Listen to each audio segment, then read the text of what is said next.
exalte ta puissance, ta gloire est mon partage. Toi le rocher des âges, mes faibles montées sanctifie et mon esprit te magnifie. Seigneur, je te dis merci. Ici le moment, mon cœur ne peut se taire. Mais si mon cœur se tait, alors mon silence t'adore. Car tout dans ton glorieux décor annonce que tu agis encore. Seigneur, je te dis merci. Ton amour en moi déborde. Et nos deux esprits s'accordent dans un élan de tendresse. Je me réjouis sans cesse, je viens savourer l'amour que mon cœur contient pour toujours et partout. Seigneur, je te dis merci. Ton amour en moi déborde. Et nos deux esprits s'accordent dans un élan de tendresse. Je me réjouis sans cesse, je viens savourer l'amour que mon cœur contient pour toujours et partout. Seigneur, je te dis merci.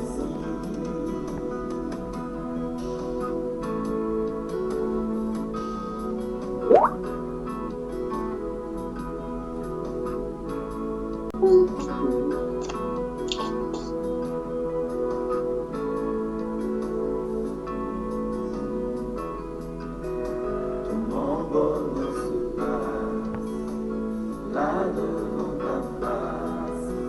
Il n'y a pas meilleur endroit à l'ombre de ta droite. Tu me relèves de mes faiblesses et qui me remplit d'allégresse. Seigneur, je te dis merci. Devant ton trône de gloire, j'écris ma petite histoire à l'encre de mes larmes, dans la joie de mon âme. Tu me révèles ton plan, Seigneur, dans le conseil de ta grandeur. Seigneur, je te dis merci. Ton amour en moi déborde. Et nos deux esprits s'accordent dans un élan de tendresse. Je me réjouis sans cesse, je viens savourer l'amour que mon cœur contient pour toujours et partout. Seigneur, je te dis merci. Ton amour en moi déborde.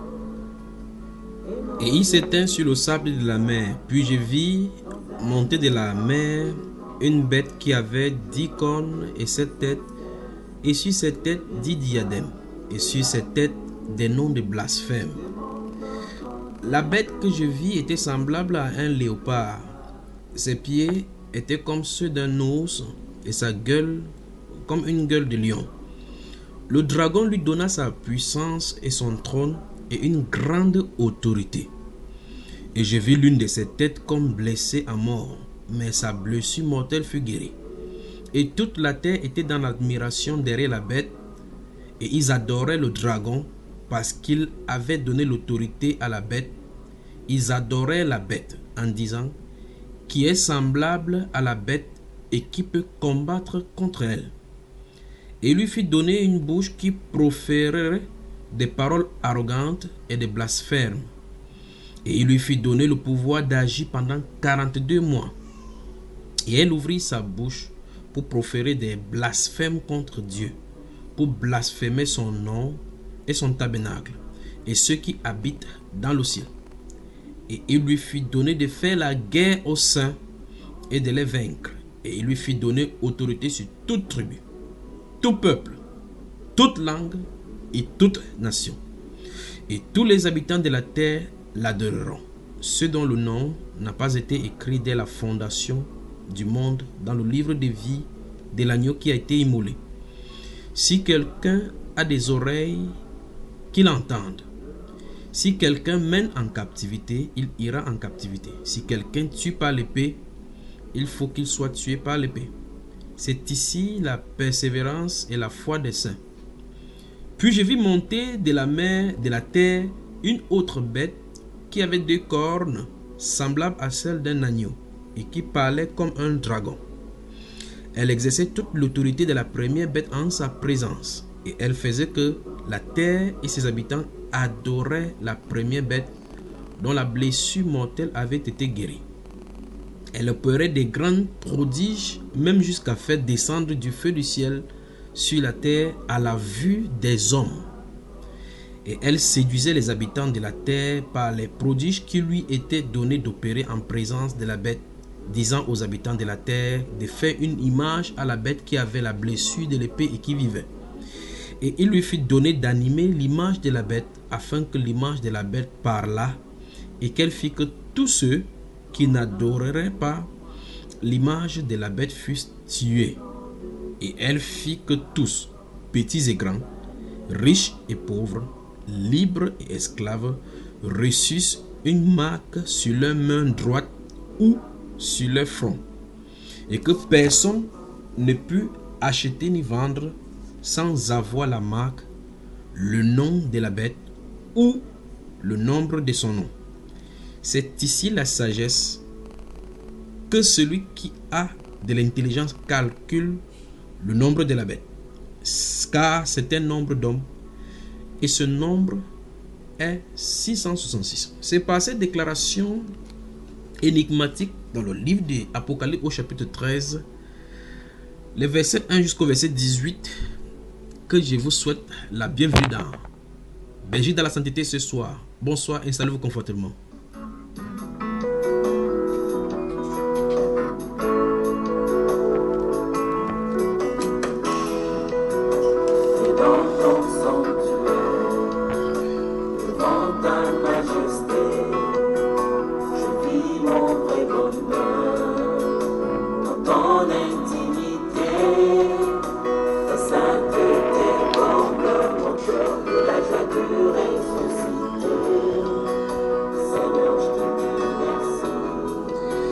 Nous rendons grâce à Dieu qui a rendu possible cette autre journée de grâce qu'il nous a accordée.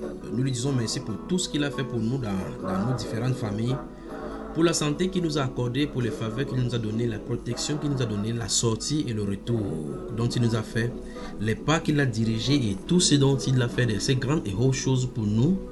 Nous l'apprécions dans nos démarches et ce n'est pas le frère Tra qui me dira le contraire. Le frère Tra, bonsoir et bienvenue. Évidemment, mon frère. Tu ne diras pas qu'on ne doit pas remercier le Seigneur, non? Oui, on a remercié le Seigneur. Évidemment, mon frère, que Dieu soit vraiment glorifié pour tout ce qu'il fait dans nos vies. Pour sa grâce qui nous assiste en tout moment et qui permet, par sa grâce, que nous puissions faire toute autre chose. Que son nom seul soit glorifié. À jamais, à jamais. N'est-ce pas souvent, nous manquons de but de faire, d'apprécier son nom dans tout ce que nous faisons, et au point où lorsqu'on commence à le louer, ça exacerbe les gens, et les gens disent que pourquoi dans n'importe quelle chose vous allez faire, vous allez impliquer Dieu là-dedans. Est-ce que c'est normal qu'on implique Dieu dans tout ce que nous faisons, dans les moindres détails? Oui, c'est normal que nous impliquons Dieu dans toutes choses, parce que sans lui, nous ne pouvons rien. C'est par sa grâce que nous vivons. Si nous entendons, nous marchons, nous voyons, nous le souffle de vie que nous avons, c'est par sa grâce. Mais il y a des gens qui pensent que vous en faites trop, que la religion des Blancs vous a tellement aliéné au point où vous ne voulez pas faire quelque chose par votre propre raisonnement. Que qu'est-ce qu'il y a? Dieu nous a fait laisser le tranquille là où il se trouve, quoi. Qu'est-ce que tu en dis? En fait, ces personnes ne l'ont pas connu, c'est pourquoi ils le disent. Romains chapitre 1 le parle de cela. Parce qu'ils n'ont pas glorifié Dieu, n'est-ce pas? Ayant connu Dieu, n'ont pas glorifié comme étant Dieu. Voilà, ils n'ont pas glorifié, c'est pourquoi ils banalisent tout ce qui se passe autour d'eux et ils n'arrivent pas à rentrer dans cette compréhension que nous avons par l'esprit. Donc, on les considère simplement dans la chair, dont d'une part on peut dire c'est possible qu'ils disent ces choses-là. Donc, tu le comprends, n'est-ce pas? Amen. La sœur Reine ne nous dira pas non plus le contraire, n'est-ce pas, ma sœur? contraire. Non, je dirais pas le contraire. Qu'est-ce que tu dis? Non, merci Seigneur. Donc tu pourras dire merci Seigneur d'un cœur reconnaissant, c'est ça?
La Bible ne dit-elle pas dans le livre des Colossiens au chapitre 1 verset 12 de rendre grâce au Père qui nous a rendus capables d'avoir part à l'héritage des saints dans la lumière? Que dit l'apôtre Paul qui signifie également dans le livre des 1 Corinthiens, enfin 1 Thessaloniciens au chapitre 5, le verset 18, de rendre grâce en toutes choses car ça c'est à votre égard la volonté de Dieu en Jésus-Christ. Nous lui rendons gloire ce soir et nous lui disons merci d'un cœur reconnaissant pour toutes ces œuvres glorieuses qu'il fait au-delà. D'abord de nous avoir envoyé son Fils Jésus-Christ pour nous avoir délivrés de nos péchés, de nos iniquités.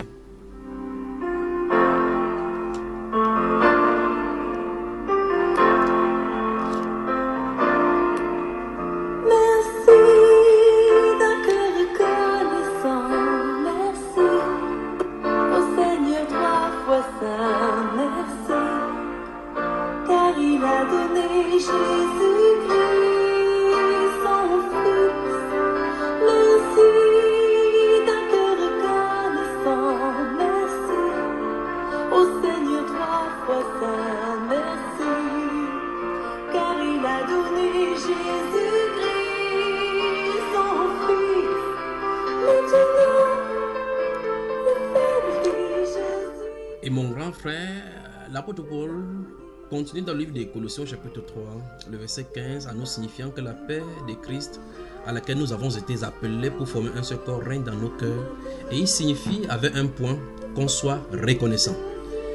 Il amplifie également dans le livre d'Hébreux chapitre 12 verset 28 et dit c'est pourquoi recevant un royaume inébranlable montrons une reconnaissance en louant Dieu à Dieu, en lui rendant un culte qui lui soit agréable.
Seigneur, nous te rendons grâce, te disons merci pour ces grandes choses que tu as fait dans nos vies. Et ce n'est pas le frère Emmanuel Yoba qui ne cessera pas de dire merci au Seigneur, n'est-ce pas le frère Emmanuel? Amen. Il a fait tellement de grandes choses dans ta vie, dans ta famille, dans tes études, au point où ce soir, je crois que de ta propre lèvre, tu lui diras merci comme tu le fais toujours, n'est-ce pas? Amen. Que le Seigneur te bénisse. La sœur Suzanne Claudon, bonsoir et bienvenue.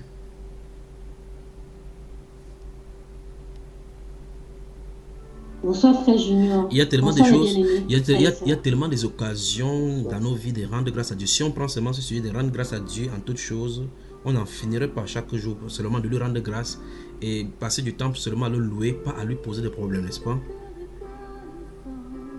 Amen. Pourquoi ne pas encore dire d'un cœur reconnaissant qu'on l'aime, d'accord? On lui dit merci. Allons-y. Car il a donné Jésus-Christ, son Fils. Merci d'un cœur reconnaissant.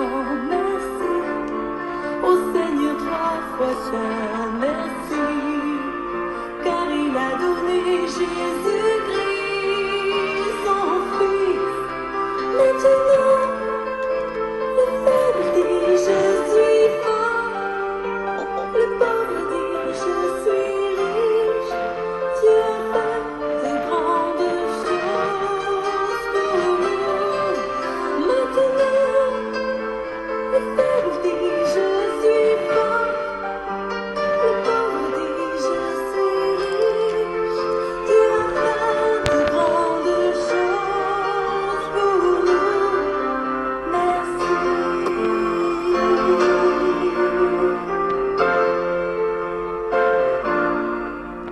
Merci d'un cœur reconnaissant.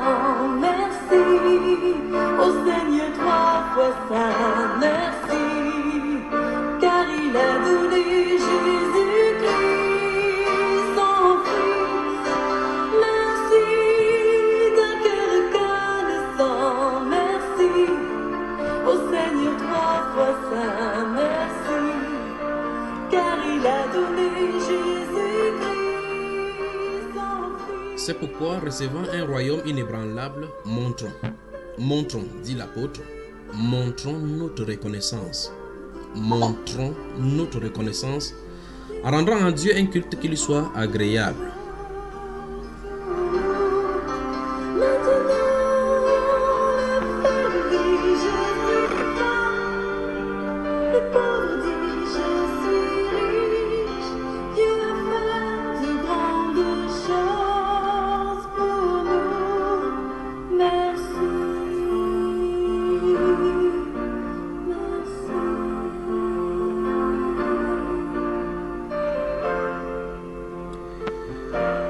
La Bible déclare dans le livre de Luc au chapitre 17, à partir du verset 11, la Bible déclare dans le livre de Luc au chapitre 17, à partir du verset 11, qu'un jour Jésus se rendait à Jérusalem, passait entre la Samarie et la Galilée. Comme il entrait dans un village, 10 lépreux vinrent en sa rencontre, se tenant à distance, ils élevaient la voix et dirent: Jésus, Maître, aie pitié de nous. Dès qu'il les eut vus, il leur dit: allez vous montrer au sacrificateur. Et pendant qu'ils y allaient, il arriva qu'il fut guéri. L'un d'eux, se voyant guéri, revint sur ses pas, glorifiant Dieu à haute voix. Il tomba sur sa face aux pieds de Jésus et lui rendit grâce. C'était un Samaritain. Jésus, prenant la parole, dit: les 10 n'ont-ils pas été guéris? Et les 9 autres, où sont-ils? N'essaie-t-il trouver que cet étranger pour revenir et donner gloire à Dieu? Puis il lui dit: lève-toi, va, ta foi t'a sauvé. Cette caractéristique montre justement comment nous venons chaque fois chez Dieu et nous prions, nous le supplions de nous donner des diverses grâces, de nous ouvrir des portes et de nous dire des bonnes choses, de nous donner des songes, des révélations et de nous bénir par ces différentes grâces qui est réservées pour nous dans les cieux. Mais lorsque nous les recevons, de facto nous courons ça et là, oubliant la personne qui l'a faite. Et donc la sœur Mireille Mwambou ne va pas nous dire clairement que ce soit qu'elle ne rend pas grâce à Dieu, n'est-ce pas ma sœur? Bonsoir et bienvenue. On doit toujours rendre grâce à Dieu, n'est-ce pas?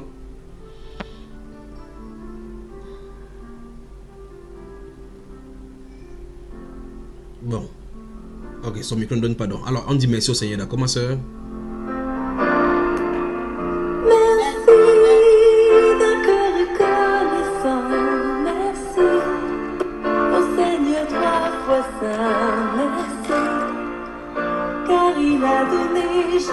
À l'entame de cette émission ce soir, nous voulons apprécier le Seigneur dans chacun des domaines de nos vies. Nous lui disons merci pour chaque goutte, chaque respiration que nous avons, car c'est lui qui le fait. Car tout ce que nous avons sur la terre, tout ce que nous faisons sur la terre, c'est lui qui le réalise pour nous, comment dit le prophète, mon grand-père.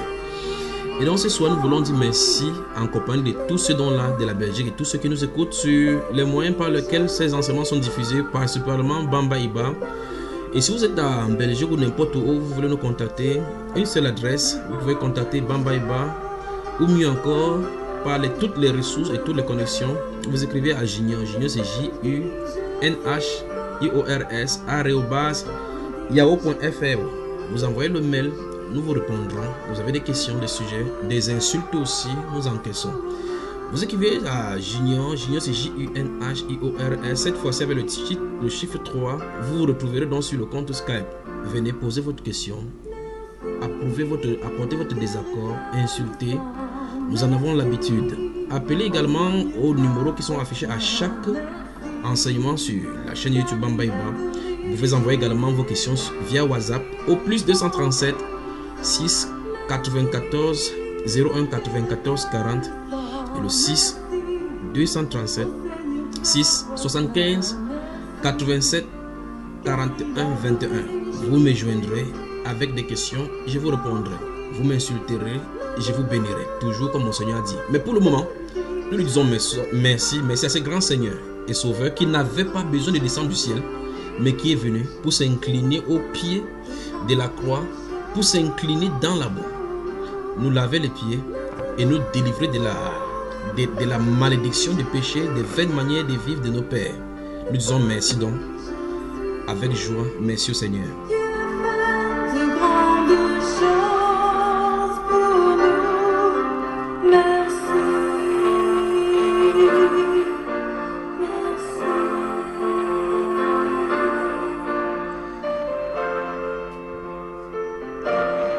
La Bible déclare que ce n'est pas à l'homme de marcher lorsqu'il marche à diriger ses pas. Et très souvent nous nous vantons parce que nous avons voyagé, nous nous vantons, nous donnons des promesses. Et je m'en vais à tel endroit et je finis ce que je ferai. Je reviendrai et puis je reviendrai et faire tel ou tel business. Et nos grands frères ont dit qu'en faisant de telles choses-là, nous enflons avec nos pensées orgueilleuses. Nous devions plutôt dire, si Dieu le veut, nous irons à tel endroit. Nous savons dire que c'est par la volonté de Dieu que nous allons marcher, c'est par la volonté de Dieu et selon sa protection que nous allons y arriver. C'est par la volonté de Dieu que nous allons réussir ce que nous devons faire. Et c'est par lui seul et lui seul qui pourra nous faire retourner. Donc il est l'alpha et l'oméga. Et c'est pour ça que dans le psaume 121, la Bible déclare que celui qui veille sur Israël ne dort, il ne sommera, il ne dort. Celui qui veille sur lui, il sera notre Dieu au départ et notre Dieu à l'arrivée. C'est pour cela que nous lui disons merci ce soir au début de cette émission.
Seigneur, merci pour notre Sauveur Jésus-Christ qui est venu pour l'intercession. C'est donc pour cela que le patriarche disait: oh Dieu, mon âme bénit l'Éternel et n'oublie aucun de ses bienfaits. Celui qui pardonne toutes tes iniquités, qui guérit toutes tes maladies. Celui qui délivre ta vie de la fosse et qui couronne de bonté et de miséricorde. Celui qui rassasie des biens ta vieillesse, qui te fait rajeunir comme l'aigle. L'Éternel fait justice, il fait droit à tous les opprimés. Il a manifesté ses voies à Moïse, ses œuvres aux enfants d'Israël. L'Éternel est miséricordieux et compatissant, lent à la colère et riche en bonté. Il ne conteste pas sans cesse, il ne garde pas sa colère à toujours. Il ne nous traite pas selon nos péchés. Il ne nous punit pas selon nos iniquités. Mais autant les cieux sont élevés au-dessus de la terre, autant sa bonté est grande pour ceux qui le craignent. Autant l'Orient est éloigné de l'Occident, autant il éloigne de nous nos transgressions. Comme un père a compassion de ses enfants, l'Éternel a compassion de ceux qui le craignent. Car il sait de quoi nous sommes formés, il se souvient que nous sommes poussière. L'homme, ses jours sont comme l'herbe, il fleurit comme la fleur des champs. Lorsqu'un vent passe sur elle, elle n'est plus, et le lieu auquel occupait ne la reconnaît plus. Mais la bonté de l'Éternel dure à jamais pour ceux qui le craignent, et sa miséricorde pour les enfants de leurs enfants, pour ceux qui gardent son alliance et se souviennent de ses commandements afin de les accomplir. L'Éternel a établi son trône dans les cieux et son règne domine sur toutes choses. Bénissez l'Éternel, vous ses anges, qui êtes puissants en force et qui exécutez ses ordres en obéissance à la voix de sa parole. Bénissez l'Éternel, vous toutes ses armées, qui êtes ses serviteurs et qui faites sa volonté. Puis la Bible conclut, bénissez l'Éternel, vous toutes ses œuvres dans tous les lieux de sa domination. Puis il conclut, mon âme bénit l'Éternel. C'est ainsi dit le psalmiste dans le psaume 103.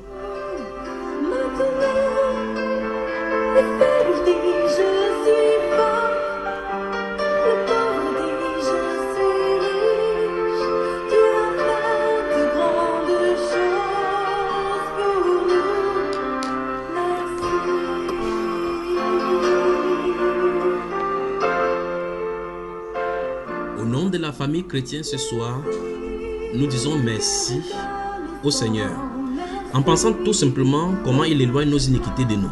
Où serons-nous si nos péchés nous sont retenus? Que pourrons-nous faire avec nos péchés? Avec quoi pourrons-nous laver de nos iniquités? Avec de l'eau de Javel? Que non. Comment ferons-nous pour nous en sortir devant ce grand Dieu saint et redoutable qui va juger les cieux et la terre et toutes les œuvres qui sont cachées dans les ténèbres? Où serions-nous si Jésus-Christ n'avait pas été à la croix pour nos péchés? Disons-lui merci.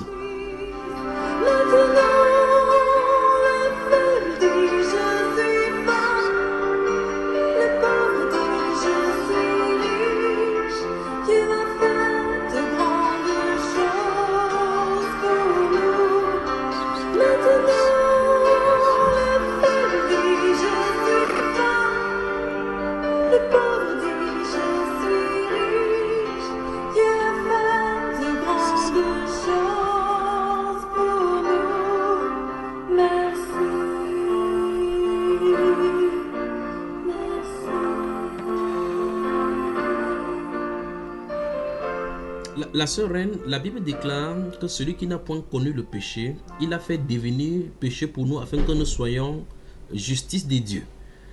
Donc, par Jésus-Christ, nous sommes la justice de Dieu. Il est pour nous la sanctification. Et la Bible dit, comme nous venons de lire là tout à l'heure, que la miséricorde de Dieu dure à toujours. Il ne garde pas sa colère à toujours. Qu'est-ce que ça t'inspire de comprendre que dans la Bible nous dit autant l'Orient est éloigné de l'Occident, autant il éloigne nos iniquités de nous. Mais chaque jour, dans la réalité, nous voyons les iniquités nous coller à la peau. Qu'est-ce que tu peux dire, la sœur? Alors que ce prince glorieux, c'est Jésus, le prince glorieux, est venu et il est allé à la croix pour nous. Le prince glorieux, quand toi tout genou fléchira et toute langue confessera que tu es Seigneur. Alléluia. À la gloire de Dieu. La sœur, est-ce que tes iniquités sont également éloignées de toi? Tu penses que c'est vrai ce que la Bible dit dans ce psaume 103 là? Amen, mon frère, je le pense. Et là, la Bible déclare que sa miséricorde Dieu a toujours pour ceux qui le craignent, n'est-ce pas?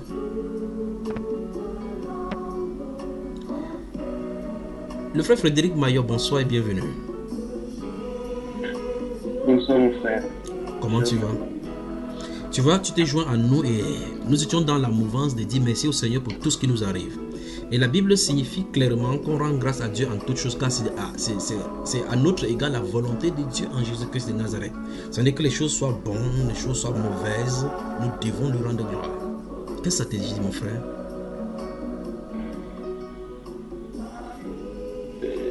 J'ai quelque chose à dire qu'à appliquer ce que la parole de Dieu nous dit. On ne t'entend pas bien mon cher frère. You are not getting you right. Il disait que je n'ai autre chose à dire que ce que la parole dit. Oui. Que vous devez encore voir et devez avoir une grâce en toutes choses. Donc Jésus-Christ notre Seigneur est digne de recevoir tes louanges également, c'est ça? Oui. Que le Seigneur te bénisse.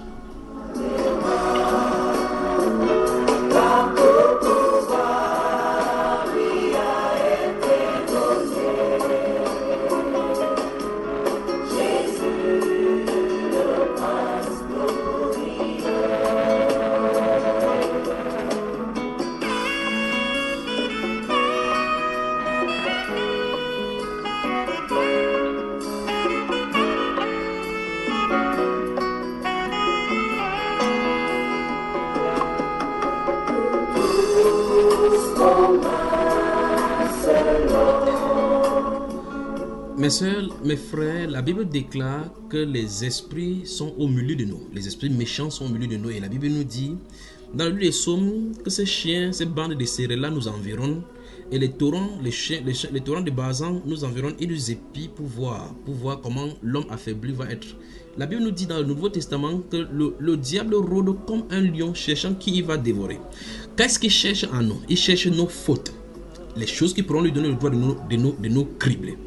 La Bible déclare dans le livre de Luc au chapitre 22 que Simon, Satan vous a réclamé pour vous cribler comme un froment. Mais j'ai prié pour toi afin que ta foi ne défaille point. Mais lorsque tu seras converti, affermis tes frères. Frères, savez-vous que chaque minute qui passe, dans les ténèbres se trouvent rivés les yeux méchants sur nos vies? N'eût été la protection, le mur de protection de notre Seigneur Jésus sur nous, et à cause de son sang versé à la croix, où serons-nous par ces différentes balles et fusils qui sont fusillés dans notre direction, bombardés dans nos pensées? Savez-vous que chaque fois on nous épie dans les ténèbres pour nous cribler? Mais comment grande est la protection de Dieu dans nos vies? Nous devons le chanter à sa louange, à la louange de sa gloire. Pas vrai mes soeurs? Amen.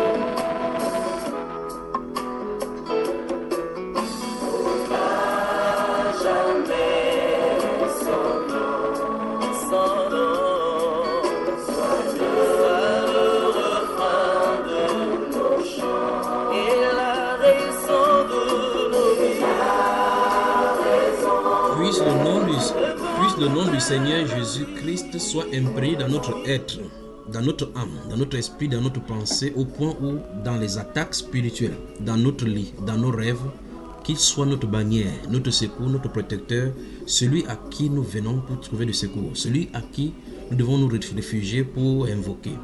Que son nom soit glorieux, puissant, magnifique, et que ça oigne nos lèvres afin que partout où nous sommes, que ce que nous faisons confesse son nom et que le fruit de nos lèvres le glorifie.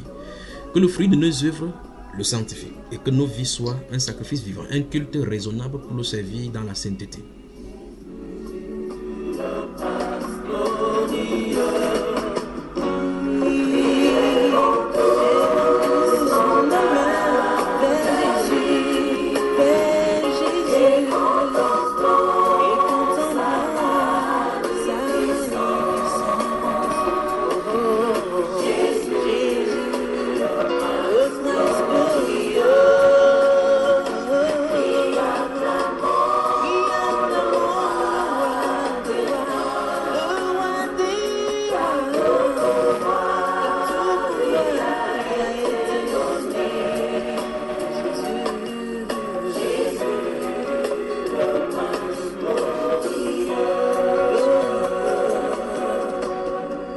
Seigneur, nous voulons te rendre grâce et nous te rendons grâce ce soir pour tes hauts faits dans nos vies.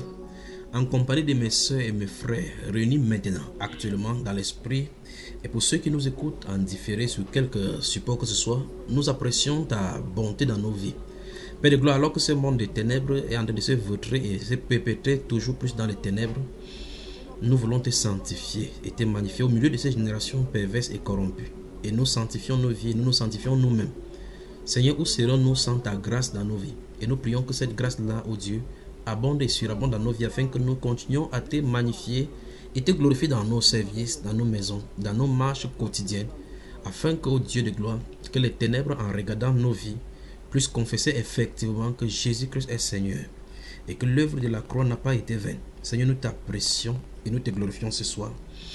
Et que le peuple de Dieu dise Amen. Amen. Que Dieu vous bénisse. Que Dieu vous bénisse. Installez-vous confortablement, d'accord? La sœur Myriam, bonsoir.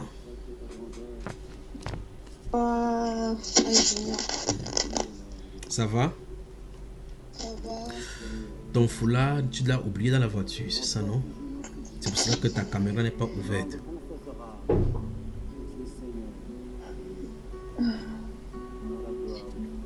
J'ai le foulard, mais...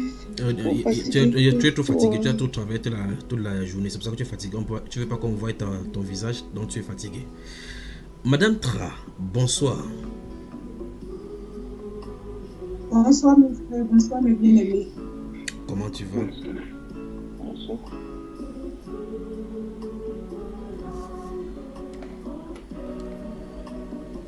Savez-vous l'amour que je porte pour vous tous dans le monde? Oui. La sœur Mireille, comment se porte la petite là? Comment elle s'appelle?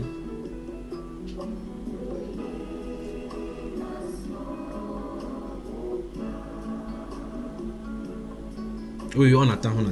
Son micro est à 4 km d'elle, il faut qu'elle ait le temps de cliquer sur le micro, quoi.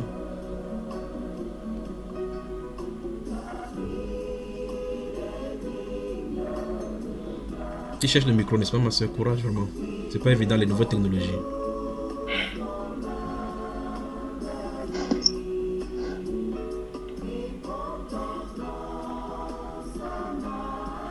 Voilà. Elle a cherché le micro fatigué, elle préfère écrire là que son nom c'est elle. Le temps pour moi de demander comment va Chana de l'autre côté.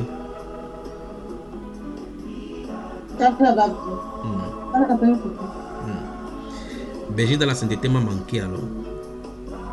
Alors Chana, bonsoir mon bébé. Ça va? Voilà. Que le Seigneur te bénisse.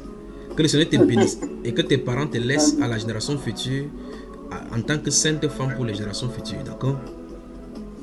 Voilà la sœur Chana. Bonsoir. Voilà. Oui, la sœur Chana, ça va. Oui. Là maintenant, tu t'es connecté à deux endroits. C'est bon, il y a le micro. C'est bon, je peux. Voilà, on t'entend maintenant, ma soeur. Comment elle s'appelle notre belle fille qui est là? Non, le prénom, parce que les noms sont compliqués, ma soeur, d'accord? Tu vois, on dit Jésus-Christ, c'est très simple, quoi. Oui, comment elle s'appelle? Carla Méredi. Méredi. La soeur, tu peux retenir cela pour nous? Oui, mon frère. Elle s'appelle comment déjà? Carla Méredi. Carla. Carla Mélodie. Méridi. Mon frère. Bébé Carla, ça va?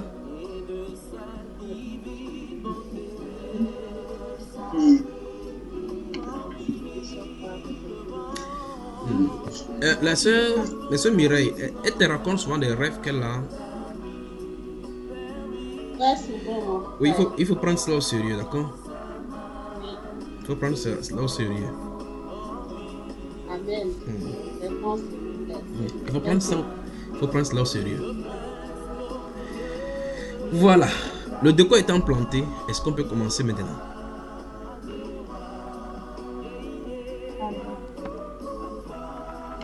Vous êtes d'accord qu'on commence là?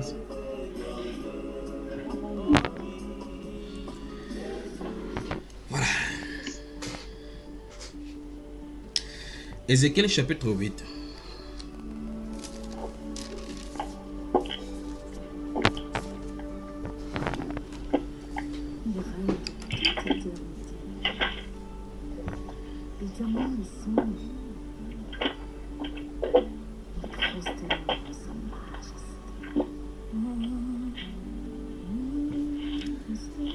C'est merveilleux le Saintes Écritures, je vous le dis. C'est merveilleux. Merveilleux.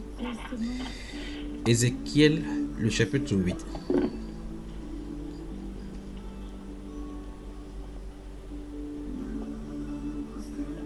Vous y êtes?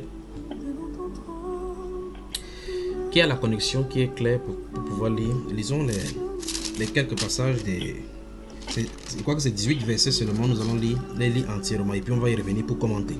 Et tirer donc, si le Seigneur le veut bien ce soir, j'ai prie Père de gloire que tu ajoutes des bénédictions à la lecture de ta parole et puisse ta parole nous instruire ce soir par ton esprit et nous réveiller afin que nous soyons toujours à la pointe de cette appréciation que tu nous as donnée et d'être prêts à tout moment de l'appel. Au nom de Jésus-Christ. Amen. Allons-y. Qui va lire donc? Je peux lire si c'est bon. Oui, je crois que ta connexion est bonne, ma soeur. Alors, la 6e année, le 5e jour du 6e mois, comme j'étais assis dans ma maison et que les anciens de Juda étaient assis devant moi, la main du Seigneur de l'Éternel tomba sur moi.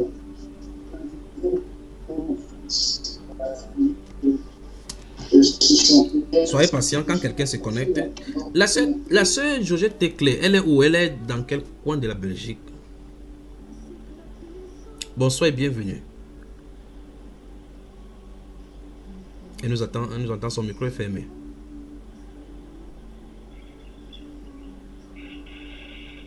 Est-ce qu'elle nous entend? Continue la lecture, ma soeur. Je regardais et voici, c'était une figure ayant l'aspect d'un homme. Depuis ses rangs en bas, c'était du feu, et depuis ses rangs en haut, c'était quelque chose d'éclatant, comme de l'airain poli. Il étendit une forme de main et me saisit par les cheveux de la tête. L'esprit m'enleva entre la terre et le ciel et me transporta dans des visions divines à Jérusalem, à l'entrée de la porte intérieure, du côté du septentrion où était l'idole de la jalousie, qui excite la jalousie de l'Éternel. Et voici, la gloire du Dieu d'Israël était là, telle que je l'avais vue en vision dans la vallée. Il me dit, « Fils de l'homme, lève les yeux du côté du septentrion. » Je levai les yeux du côté du septentrion, et voici, cette idole de jalousie était au septentrion de la porte de l'autel à l'entrée. Et il me dit, « Fils de l'homme, vois-tu ce qu'ils font, les grandes abominations que commet ici la maison d'Israël, pour que je m'éloigne de mon sanctuaire? Mais tu verras encore d'autres grandes abominations. » Alors, il me conduisit à l'entrée du parvis. Je regardais, et voici, il y avait un trou dans le mur. Et il me dit, « Fils de l'homme, perce la muraille. » Je perçai la muraille, et voici, il y avait une porte. Et il me dit, « Entre, et vois les méchantes abominations qu'ils commettent ici. » J'entrai, et je regardais, et voici, il y avait toutes sortes de figures de reptiles et de bêtes abominables, et toutes les idoles de la maison d'Israël, peintes sur la muraille tout autour. 70 hommes, des anciens de la maison d'Israël, au milieu desquels était Jazania, fils de Shaphan, se tenaient devant ces idoles, chacun l'encensoir à la main, et il s'élevait une épaisse nuée d'encens. Et il me dit, « Fils de l'homme, vois-tu ce que font dans les ténèbres les anciens de la maison d'Israël, chacun dans sa chambre pleine de figures, car ils disent, l'Éternel ne nous voit pas, l'Éternel a abandonné le pays. » Et il me dit, « Tu verras encore d'autres grandes abominations qu'ils commettent. » Et il me conduisit à l'entrée de la porte de la maison de l'Éternel du côté du septentrion. Et voici, il y avait là des femmes assises qui pleuraient à nuit. Et il me dit, « Vois-tu, fils de l'homme, tu verras encore d'autres abominations plus grandes que cela. » Et il me conduisit dans le parvis intérieur de la maison de l'Éternel. Et voici, à l'entrée du temple de l'Éternel, entre le portique et l'autel, il y avait environ 25 hommes, tournant le dos au temple de l'Éternel et le visage vers l'Orient, et elle se prosternait à l'Orient devant le soleil. Et elle me dit, vois-tu, fils de l'homme, est-ce trop peu pour la maison de Juda de commettre des abominations qu'ils commettent ici? Faut-il encore qu'ils remplissent le pays de violence et qu'ils ne cessent de m'irriter? Voici, ils approchent leur amour de leur nez. Moi aussi, j'agirai avec fureur. Mon œil sera sans pitié et je n'aurai point de miséricorde. Quand ils crieront à haute voix à mes oreilles, je ne les écouterai pas. Situation dramatique, terrible, d'entendre ces choses-là de la bouche de Dieu lui-même, n'est-ce pas? Est-ce que nous pourrons partager ce soir?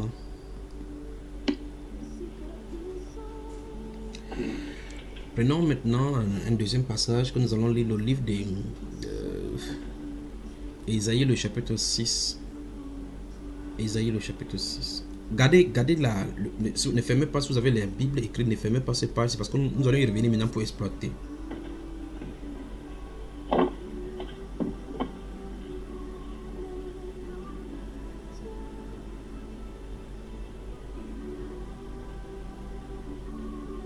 Le chapitre 6, mon frère. Chapitre 6, verset 1 à 5. Prenons le premier verset. L'année de la mort du roi Osias, je vis le Seigneur assis sur un trône très élevé, et les pagnes de sa robe remplissaient le temple.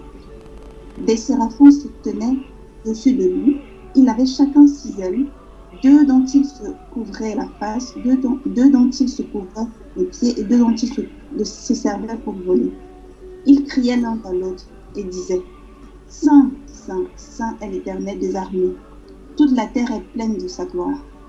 Les portes furent ébranlées dans leur fondement par la voix qui retentissait, et la maison se remplit de fumée. Alors j'ai dit, malheur à moi, je suis perdu, car je suis un homme dont les lèvres sont impures. J'habite au milieu d'un peuple dont les lèvres sont impures, et mes yeux ont vu le roi, l'Éternel des armées. Amen. Amen. Amen. Nous allons lire enfin Actes des Apôtres chapitre 10, les 3 premiers versets.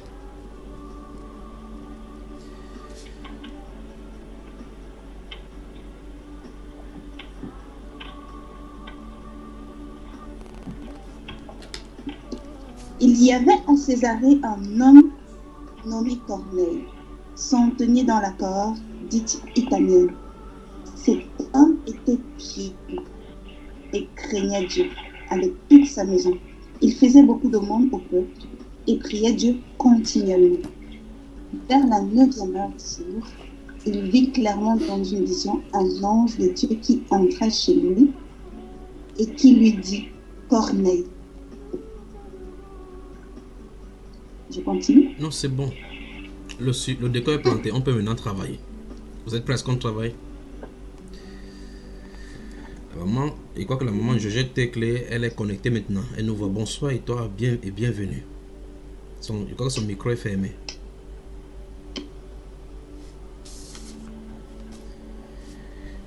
Vous devez dire à maman comment on ouvre le micro, on ferme le micro et ainsi de suite.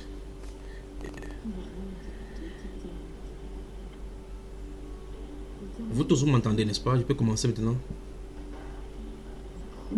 Oui. Dans le livre d'Ézéchiel au chapitre... Maman ne t'entend pas son micro. Regarde touche ton écran et puis tu vas voir le petit dessin à ta gauche. Tu cliques. Tu cliques sur ça. Clique sur ça une seule fois. Le micro va s'ouvrir. Le petit bouton à ta gauche, dès que tu touches l'écran, à ta gauche. Il y a un trait, il y a un trait barré. Ça marche pas. C'est bon maintenant. C'est bon, tu peux parler maintenant. Ok, merci. Bonsoir. Bonsoir tout le monde. Bonsoir la famille. Que Dieu vous bénisse. Que la grâce et la paix te soient multipliées. Amen. Amen. Voilà, donc avant de commencer, j'étais en train de poser la question, tu es dans quelle région de la Belgique? C'est la première fois qu'on cause ici sur la Belgique, dans la sainteté, n'est-ce pas? C'est la première fois, gloire à Dieu. Que le Seigneur te bénisse, que le Seigneur te bénisse. Merci beaucoup. Maintenant, on va causer, d'accord? Dans le livre d'Ésaïe, Ézéchiel au chapitre 8, donc, nous voyons donc un peuple qui est en plein culte de Dieu, en plein culte, en plein lieu de culte du Seigneur, se trouve en plein idolâtrie en adorant d'autres divinités à l'heure, en lieu et place de ce que nous devons faire en plein. La Bible déclare que Dieu a pris un prophète loin, près du fleuve de Kébar. Si vous lisez le chapitre 3 et le chapitre 5 de ce livre, parce qu'il dit précédemment que la gloire est apparue comme il avait vu auprès du fleuve de Kébar. Alors, la Bible prend le prophète, le déplace à Jérusalem pour qu'il voit le culte idolâtrique qui s'y passe. Et la Bible déclare, il dit, fils de l'homme, vois-tu les mauvaises abominations, les abominations qu'ils font en ce lieu, c'est afin que ces présences quittent ces lieux. Plusieurs questions peuvent commencer à nous venir à l'esprit. Quelle est la considération de ceux qui assistaient au culte? Est-elle-t-il conscient de l'envers du décor? C'est-à-dire que hormis les rituels physiques qui se passent avec des rituels, des cérémonies, comme on voit dans les différentes dénominations aujourd'hui, il y a des rituels qu'ils pratiquent. Est-ce qu'ils savaient en arrière-plan l'esprit qui était adoré? Dieu dit clairement qu'ils avaient mis au septentrion, à la porte de l'Orient, à la porte, ils avaient mis l'idole de la jalousie pour exciter la jalousie du Seigneur. Et cette idole qui était positionnée là-bas, Dieu étant à l'extérieur, montre au prophète que regarde ce qu'ils font. Regarde, voit des méchantes actions qu'ils commettent en ces lieux. Et ces personnes s'y prennent chacun dans son soi. La Bible déclare qu'il y en avait 70 hommes de la maison d'Israël qui devraient être des conducteurs du peuple pour conduire les gens vers Dieu. Ces personnes s'y servaient des idoles, donc les esprits. Et l'on nous parle ici au verset 14 qui avait... Il me conduisait à l'entrée de la porte de la maison de l'Éternel du côté du septentrion. Et voici, il y avait là des femmes assises qui pleuraient Tammuz. C'est terrible. Mais sur leur pancarte, ils ne vont pas mettre délégation des femmes pleurant Tammuz. Non. Ils ne peuvent pas mettre association des légions de Tammuz. Non. Ils vont mettre par exemple Marie. Vous voyez, parce que ça sonne biblique. Ils vont mettre Moïse, ou bien ils vont mettre Jésus immaculé, ou bien quoi que ce soit. Il faut qu'ils mettent un nom qui pousse les gens à aimer l'adoration et pensant que c'est cette divinité qui sont d'adorer. Pourtant, le Seigneur leur avait dit, dans le livre de Deutéronome au chapitre 4, à partir du verset 15, que puisqu'on n'avait vu aucune figure d'homme le jour où l'Éternel vous est apparu à Horeb, il dit, veillez attentivement sur vos âmes. Ils n'ont pas veillé. Et voilà là où ils se trouvent, en plein dans l'idolâtrie. Avant d'y revenir dans ce livre d'Ézéchiel, chapitre 8, nous allons dans le livre d'Ésaïe, chapitre 6, que vous avez lu. Le prophète Ésaïe dit, l'année de la mort du roi Osia, j'ai vu le Seigneur une fois de plus dans une vision. Vous voyez, dans les trois textes que nous avons lus, il y a des problèmes, puis il y a des visions correspondantes pour pouvoir démontrer quelque chose en arrière-plan. La Bible déclare, dans le livre d'Ésaïe, chapitre 6, que l'année de la mort du roi Osia, j'ai vu le Seigneur debout, assis sur un trône très élevé, les pans de son vêtement remplissaient le temple. Remarquez bien ce que le séraphin dit. La Bible déclare que les séraphins criaient Saint, Saint, Saint est l'Éternel. Toute la terre est remplie de sa gloire. La Bible déclare que la terre, ou bien encore le temple, ou bien la maison fut ébranlée dans son fondement. La réaction d'Ésaïe montre clairement le niveau de perversité qui se trouvait en Israël. Il dit, malheur à moi, parce que j'habite au milieu d'un peuple pervers, aux lèvres mensongères, et mes yeux ont osé voir le roi des rois. Vous m'entendez?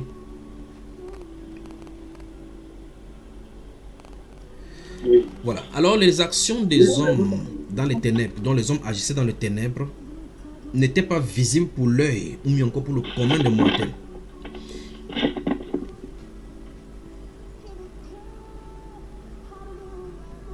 Vous m'entendez là? Parce que j'entends des bruits, quelqu'un des bruits. Voilà. J'étais en train de dire donc que dans le livre d'Ézéchiel que nous venons de lire, nous voyons des personnes sont en captivité. Israël se trouve en captivité au temps de Nebuchadnezzar. Ils sont allés à Suse, d'autres sont allés à Kébar, d'autres sont à Babylone, dispersés de part et d'autre. Et quelques rejetons de pauvres sont restés à Jérusalem. Mais jusque-là, ils étaient toujours dans l'idolâtrie. La Bible déclare qu'il y avait des figures inscrites sur le mur. Et l'idole était positionnée là-bas à la jalousie. Je pose la question. Est-ce que ceux qui venaient rendre culte à Dieu savaient qu'à la porte de l'Orient se trouvait un être que les gens adoraient et que physiquement ils ne voyaient pas? Dans Actes des Apôtres, chapitre 10 que nous avons lu, nous voyons à contrario maintenant un homme qui n'est même pas de ce peuple, qui se trouve en plein milieu de ce même peuple à qui Dieu reproche pendant des millénaires sinon des millénaires. Dieu leur reproche et leur réclame le culte exclusif, qu'Israël se tourne à lui. Le chemin Israël qui chante chaque fois signifie clairement qu'il ne devait pas avoir un autre Dieu en lui, en dehors du Seigneur, parce qu'il n'y a pas d'autre Dieu en dehors de l'Éternel, leur Dieu à eux. Mais ils récitaient cela. Dans les faits, ils adoraient des démons. Amenaient le peuple à adorer les démons. Mais se trouvant dans leur propre peuple un Italien, la Bible déclare que Corneille était un centenier dit de la cohorte italienne. N'étant pas du peuple juif, il pratiquait ce que les juifs disaient, ce que leur Bible disait. Qu'est-ce qui s'est passé? Une fois de plus, il y a eu une rencontre divine.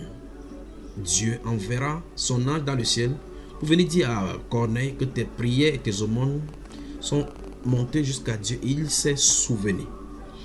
Ce soir, au nom du Seigneur Jésus-Christ de Nazareth, je voudrais que nous traitons du sujet Dieu te voit.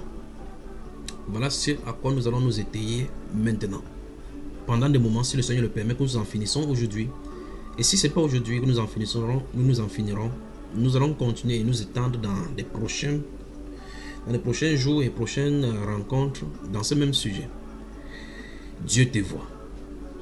Très souvent, donc, les hommes pensent dérober leurs desseins, et la Bible déclare dans le livre d'Ésaïe que malheur à tous ceux qui descendent en Égypte, qui font des projets sans Dieu, qui essaient de dérober leurs desseins devant la face de Dieu. Alors, si vous avez jeté coup d'œil dans la Bible, dans le livre de Jonas ou bien dans le livre de Job, on verra effectivement que si vous voulez aller en Orient, vous le trouvez là-bas. Vous allez dans les ténèbres, il est là-bas. Vous ne pouvez pas fuir de sa présence. Alors, qu'est-ce qu'il y a? Pourquoi les hommes essaient de dérober leurs choses entre les mains de Dieu? Et la Bible nous dit dans ce livre d'Ézéchiel qu'il faisait ces choses-là. Regardez bien encore une fois de plus dans le livre d'Ézéchiel. Regardez. Verset 12. Il me dit, fils de l'homme, vois-tu ce que font dans les ténèbres? Souvenez-vous, je vous ai dit de ne pas fermer le livre d'Ézéchiel au chapitre 8 parce que c'est là où nous allons passer du temps. Même si nous allons nous balader n'importe où par la suite, par la grâce de Dieu, nous allons y revenir de temps en temps. La Bible déclare au verset 12. Et il me dit, fils de l'homme, vois-tu ce que font dans les ténèbres? Vous voyez cela? Ce sont des gens qui sont censés servir. Mais dans les ténèbres, regardez la pratique qu'ils font. Vois-tu ce que font dans les ténèbres les anciens de la maison d'Israël? C'est terrible.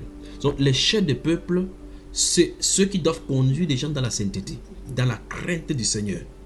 C'est eux qui dans les ténèbres servent Lucifer. Pas étonnant quand le Seigneur est venu, il leur a dit, à ces chefs religieux, race de vipères. C'est eux qui avaient pris vous appelez cela en otage le sacerdoce. Il pénétrait, expliquant et excitant les gens à suivre d'autres voies autres que la voie de Dieu. Pourtant, ce que Moïse avait dit par la bouche du Seigneur était explicitement écrit et devrait faire tel que c'est écrit. Selon que Moïse leur avait donné au commandement dans le livre de Deutéronome au chapitre 4 verset 2, que tel que c'est écrit, vous allez obéir comme ça, sans rien ajouter, sans rien retrancher. Moïse a fait, il est parti. Ils sont venus, ils ont ajouté des traditions. Et petit à petit, et c'est pour ça qu'il dit chaque fois que si vous éloignez de l'écriture, ce que vous allez obéir viendrait du diable. Parce que c'est que Dieu a fait pour que nous puissions savoir de lui. Le frère Traïva, le frère Tra qui fait des bruits, la main là, vous m'entendez plus? Oui, en fait, frère. En fait, ça me fait rappeler d'un songe, d'une vision, pardon, que le Seigneur m'a montré le samedi. Donc, le samedi matin, après avoir fini de prier, j'étais couché comme ça. Et j'ai vu une vision dans laquelle il y a un homme qui est en train de méditer la parole. Et cet homme-là était censé aller distiller cette parole-là qu'il était en train de méditer. Et quand il est arrivé devant le peuple, en fait, il avait la Bible dans sa main, mais il regardait plus dans sa Bible, mais son visage était tourné de son côté gauche. Et il fixait en bas. Et en bas, bon, de son côté gauche, bon, il fixait sur le côté. Et le côté, dans la direction dans laquelle il fixait, il y avait un livre qui était ouvert. Et ce livre qui était ouvert, c'est dans ce livre-là, il regardait pour pouvoir dire des paroles au peuple. Pendant que la Bible était devant lui là. Donc en fait, le Seigneur m'a montré cette vision-là de cette façon-là. Et ça c'est très bien. Et là maintenant, qu'est-ce que tu comprends de cette vision? Puisque sa position est justement ce que nous sommes en train de faire là maintenant. Oui, en fait, je comprends que le fait très simplement, c'est que nous écoutons. Parce que plusieurs viendront prêcher la parole de Dieu, disant qu'ils sont en train d'enseigner la parole de Dieu, mais pourtant, à l'intérieur, pourtant c'est le faux. En fait, à l'intérieur d'eux, ils sont en train d'enseigner d'autres choses qui n'ont rien à voir avec les Écritures. Donc, ça nous interpelle à pousser notre discernement un peu plus profond, à prendre garde à tout ce que nous écoutons et à être méticuleux vraiment dans ce que nous écoutons. Amen. Afin de savoir vraiment discerner la parole de Dieu et de rester aussi attaché à la parole pour que nous puissions identifier, pour que nous puissions méditer en même temps que la parole est prêchée. Nous méditons pour fouiller à l'intérieur, pour voir, pour attester, pour voir si c'est vrai, si ça vient de Dieu. Merci beaucoup pour ce partage, mon frère. Mais je vais ajouter et amplifier maintenant ce que je dis toujours dans les enseignements et que je vais le redire ce soir. Sans le Saint-Esprit, il y a un niveau de discernement que vous ne saurez pas si c'est vrai ou pas. C'est-à-dire quoi? Il y a un niveau de discernement dont la parole écrite seule n'est pas suffisante. Par exemple, quelqu'un opère un miracle. À l'entame ici, j'ai lu le livre d'Apocalypse chapitre 13. Permettez-moi d'y aller encore. Ouvrons Apocalypse chapitre 13, lisons cela. Que Dieu vous bénisse. Que Dieu vous bénisse. Apocalypse chapitre 13. Amen. Je vais lire, vous me suivez très attentivement maintenant. C'est 18 versets seulement. Et nous allons prendre ces choses-là maintenant dedans. Regardez. Souvenez-vous, je vous aime. Je vous aime. Que Dieu me supprime sur la terre le jour où je cesse de vous aimer. Qu'il me supprime véritablement. Et il s'éteint sur le sable. Comme je ne dois pas cesser de vous aimer, donc il ne me supprimera pas pour le moment. Et il s'éteint sur le sable de la mer. Puis je vis monter de la écoutez bien. Puis, j'espère que vous en avez de voir dans votre Bible là. Puis je vis monter de la mer une bête qui avait 10 cornes et 7 têtes. Et sur ses cornes 10 diadèmes. Je l'ai lu à l'entame d'ici pour ceux qui n'avaient pas été encore là. Et sur ses têtes des noms de blasphème. La bête que je vis était semblable à un léopard. Ses pieds. Nous allons revenir sur ces caractéristiques, sur ces bêtes. Et nous allons travailler quand le Seigneur, quand on va arriver à un niveau où il va falloir maintenant qu'on commence à comprendre le mystère pour le combat. Nous sommes là maintenant en train de travailler pour l'équipement. La bête que je vis était semblable à un léopard. Ses pieds étaient comme ceux d'un ours et sa gueule comme une gueule de lion. Écoutez cela. Le dragon lui donna sa puissance et son trône et une grande autorité.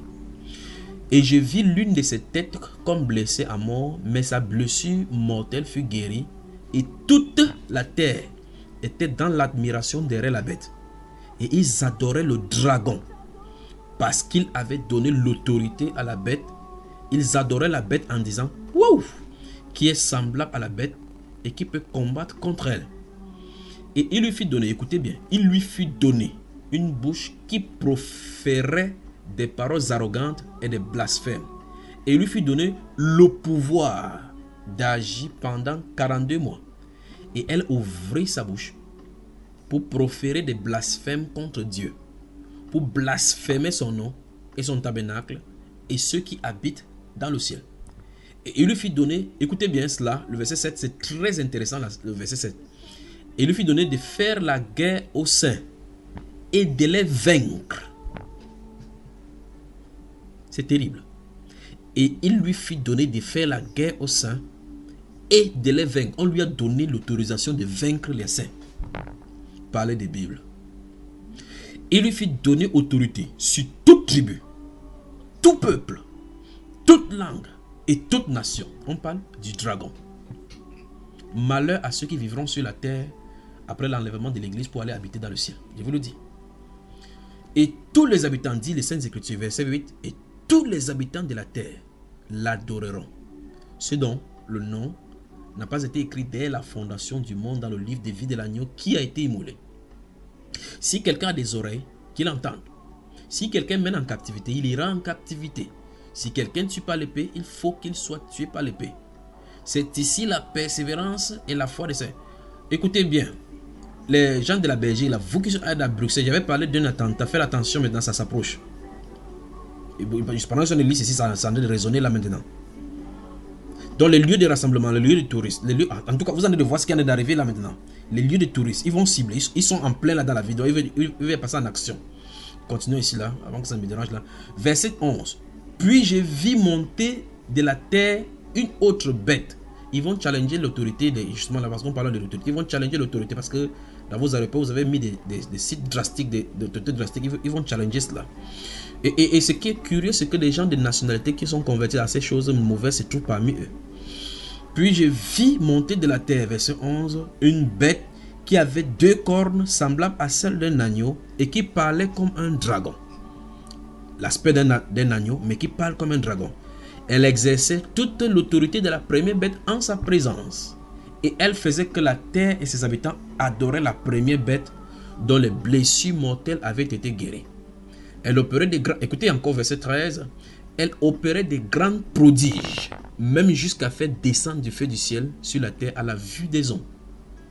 Et elle séduisait les habitants de la terre par les prodiges qui lui étaient donnés d'opérer en présence de la bête, disant aux habitants de la terre de faire une image à la bête qui avait la blessure de l'épée et qui vivait. Et il lui fit donner d'animer l'image de la bête afin que l'image de la bête parlât et qu'elle fit que tous ceux qui n'adoreraient pas la bête fussent tués. Et elle fit que tous, petits et grands, riches et pauvres, libres et esclaves, reçussent une marque sur leur main droite ou sur leur front, et que personne ne put acheter ni vendre sans avoir la marque, le nom de la bête ou le nombre de son nom. C'est ici la sagesse, que celui qui a l'intelligence calcule le nombre de la bête, car c'est un nombre d'hommes et ce nombre est 666. Oubliez les affaires de puces RIVD. Ça c'est un autre aspect, ça n'a rien à voir. Lorsque nous allons revenir sur la marque de la bête avec ses conséquences et autres là-bas, on va y revenir de plein pied. Mais ce qui nous entend ici, je crois que c'est l'avion qui passe là, ce qui nous attire ici, c'est par rapport à ce que le frère a dit. Quelqu'un qui vient avec les Saintes Écritures, il a la Bible au devant de lui, la foule attend à ce qu'il distille des choses venant de Saintes Écritures. Cette personne s'incline à sa gauche et regarde autre livre. Maintenant, ce livre-là, quand il s'incline à la gauche pour regarder autre livre, pourtant il tient le livre entre... Est-ce que le peuple, et c'est la même question qu'on pose dans le livre d'Ézéchiel, est-ce que le peuple qui se trouve en face de lui s'attendra à suivre les discours qui vont sortir, sont conscients d'un autre livre en parallèle qui est à côté? Vous voyez cela, n'est-ce pas? Alors donc on a un problème ici. Ça veut dire qu'il y a quelque chose de physique qui se passe, quelque chose de spirituel. Et c'est du côté spirituel, quand c'est l'esprit dans maintenant qu'il faut le Saint-Esprit pour démystifier cela. C'est exactement ce qui s'est passé au temps d'Ézéchiel. Donc maintenant, supposons que quelqu'un va au temple. Écoutez bien très attentivement. Écoutez très attentivement. Si quelqu'un va au temple, il va voir Jacania et tous les autres là, avec les encensons entre les mains en train d'encenser. C'était biblique d'apporter les encens, brûler devant le parfum, devant le Seigneur. Donc le parfum qui brûlait, les gens pouvaient voir qu'ils sont en train de brûler les encens tel que Moïse l'a dit. Mais la Bible déclare qu'il brûlait le parfum à l'idole de la jalousie. Oui, c'est terrible. Terrible. Alors finalement, c'était à l'idole de la jalousie, pas à Dieu qui le faisait. Comment ils ont fait? Ils ont d'abord signé l'alliance dans les ténèbres. Parce que la Bible déclare, vois-tu, fils de l'homme, c'est que font dans les ténèbres les anciens d'Israël. Dans les ténèbres. Voilà pourquoi le titre et le thème de cet enseignement, c'est Dieu te voit. Parce qu'il voit dans les ténèbres. Quand il le faisait, et quand Dieu est en train de montrer ces images à Ézéchiel, il ne le voit pas. Ces gens qui agissent dans les ténèbres ne voient pas le prophète Ézéchiel, sa présence. Ils ne voient pas. Mais le prophète est présent à côté de voyant tout ce qu'il en a fait. Ils vont faire des ténèbres, ils vont faire des réunions dans les ténèbres, s'asseoir, faire des réunions de concessions, de concertations, comment agir le matin, comment il faut orienter les choses, comment il faut orienter les choses maintenant pour pouvoir amener les gens drastiquement à l'adoration de Tammuz et de cette idole de la jalousie qui excite la jalousie du Seigneur. Ils vont faire cela, mais le Seigneur a déjà montré au prophète par l'Esprit. C'est pour ça que j'en ai dit, il y a un autre niveau de discernement que ce n'est uniquement par le Saint-Esprit. Sinon, le culte et le rituel physique, vous ne pouvez pas discerner avec la parole. Vous allez voir que tout le monde, tous les pasteurs, et c'est ça le vrai problème. Il faut le Saint-Esprit, je vous le dis, il faut le Saint-Esprit. C'est pour ça que vous allez voir tous les gens. Nous sommes sur YouTube. Vous allez sur YouTube, vous allez avoir tout genre d'enseignement. Tout genre d'enseignement. Et chacun prend la Bible et dépose et enseigne. La question c'est, qu'est-ce que le Saint-Esprit dit de cela? Quand le Saint-Esprit entre en action, parce qu'on doit parler avec lui, ou mieux encore, plus simplement, il doit parler au travers de nous. Nous devrons être son véhicule. Si ce n'est pas lui qui est en train de parler, l'idole de la jalousie sera là pour exciter la colère de Dieu. Jésus notre Seigneur avait donc dit qu'il n'est personne qui, après avoir parlé avec mon nom, fait des miracles avec mon nom, ne se met aussitôt à parler contre moi. Vous voyez? Alors ça veut dire qu'il dit c'est donc à leur fruit que vous allez reconnaître. Comment donc tu vas reconnaître le fruit de quelqu'un dont tu écoutes par exemple l'enseignement seulement sur YouTube? Quelle est la relation que tu as avec le pour reconnaître le fruit? Vous voyez le problème, n'est-ce pas? Oui, c'est à leur fruit que vous allez reconnaître. Comment on reconnaît le fruit? Prenons un exemple simple. Vous êtes à 6000 km, je suis ici. Savez-vous comment je vis alors?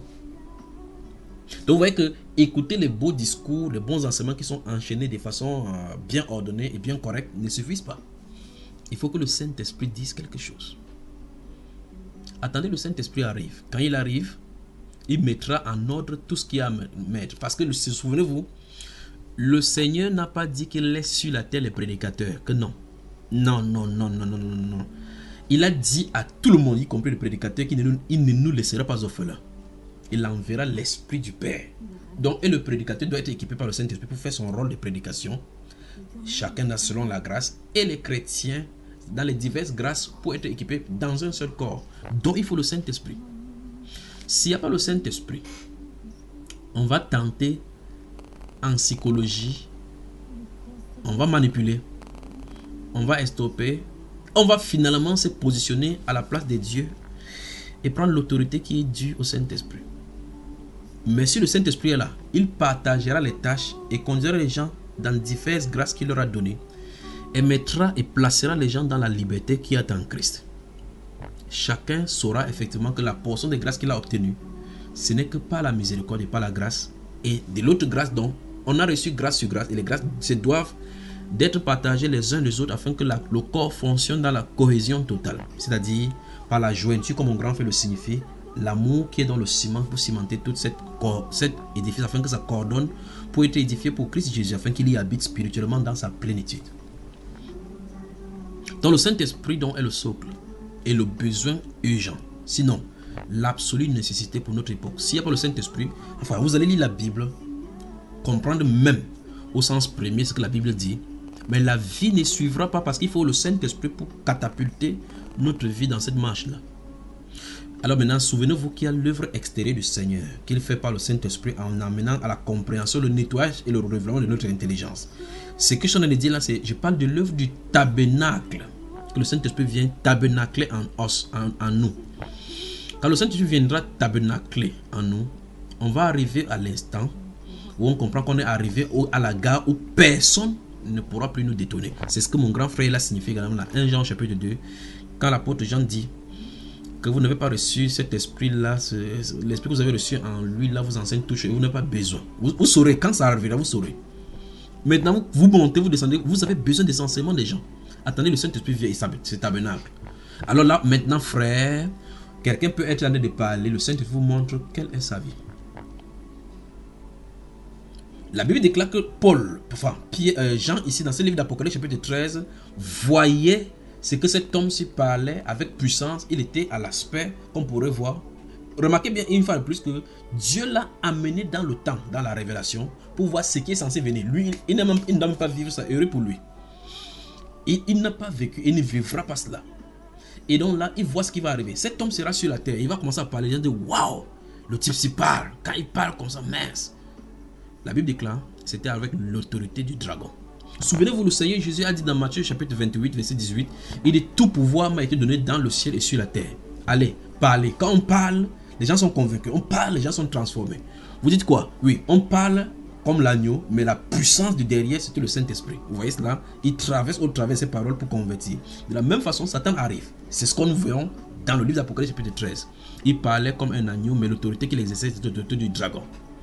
Comment on fait devant ces prédicateurs, comme dans le livre de 2 Corinthiens chapitre 11, mon grand frère l'a dit, que leur papa c'est présent en ange de lumière. Ce n'est pas étonnant donc, écoutez, que ces ministres se déguisent en ministres de justice.